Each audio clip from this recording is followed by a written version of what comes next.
মিষ্টি একটি মেয়ে বসে আছে কফি বারের এক কোণের টেবিলে।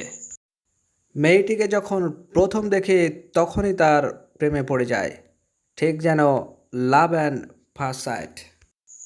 মেয়েটি তার মিষ্টি হাসিতে কি যেন একটা বলতে চাচ্ছিল, কিন্তু সময় এবং সুযোগের অভাবে সেটি আর হয়ে উঠল না।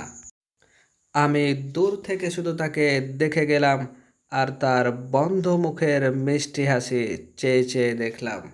মনের ভেতরে অজানা যেন এক সুখ কাজ করছিল। মনের ভেতরে অজানা একটি ভয়ও কাজ করছিল। এই বুঝি মেয়েটা এখনই চলে যাবে, আর বুঝি কোনোদিন দেখা হবে না তার সাথে। এরকমই একটি অবস্থায় পার করছিলাম।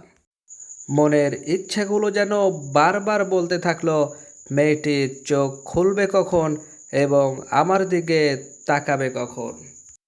মেয়েটি চোখ খুলল, কিন্তু যতক্ষণে খুলল ততক্ষণে তার পরিবারের লোকজন চলে এলো এবং আমার স্বপ্নগুলো ঠিক যেন কেউ দমড়ে মুচড়ে শেষ করে দিল।